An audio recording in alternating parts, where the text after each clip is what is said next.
This channel does not promote any violent, harmful, or illegal activities. All content provided by this channel is meant for an educational purpose only.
জল দিয়ে জ্যান্ত হলো মারা মায়ের বনে পুত্র মরে পড়ে আসে ঢুলে মারা পুত্র বাসাইলাম তুলে নাও কোলে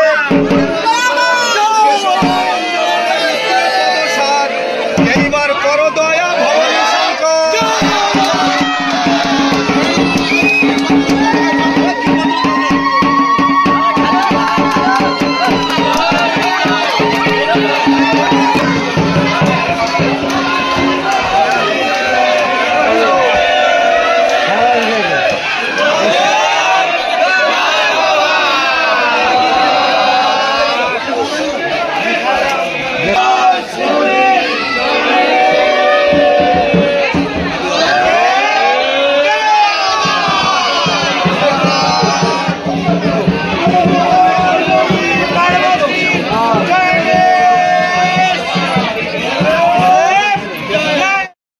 সবার বুকের উপর থেকে সিটটাকে নামাবো।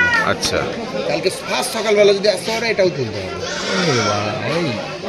সকাল সকাল হয়তো আসতে পারবো না। হ্যাঁ, সকাল সকাল হয়তো আসতে পারবো না, ওটাও তুলতে হবে কারণ ওখান থেকে নামতে তো দাদা বলো বাবাকে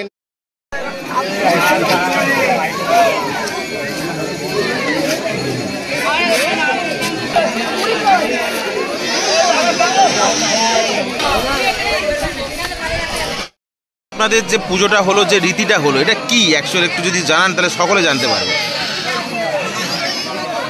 এটা আমাদের উপলক্ষ চড়ক পুজো 3 দিন ব্যাপী হয়। আজকে তার প্রথম দিন।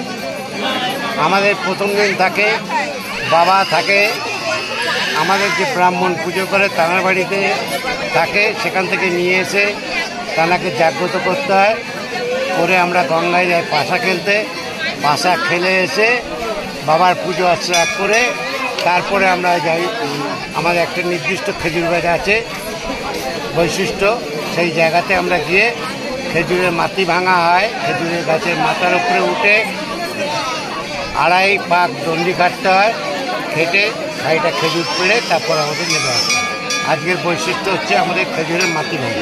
এই যে খেজুর গাছের যে মাথায় উঠে 2.5 পাক দণ্ডি কাটতে হয়, এই কত বছর পুরনো রীতি এটা? আমাদের এখানে ধরুন 100 বছর, 105 বছরে পড়েছে।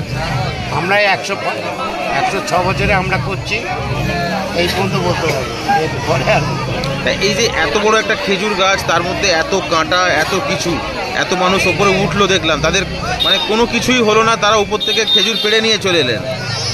এটা হচ্ছে বাবার বৈশিষ্ট্য। বাবাকে ঠিকভাবে ডাকতে পারলে এইটুকু কাজ সম্পূর্ণ করা যায় তার আদেশে। আপনার নামটা? আমার নাম মধু।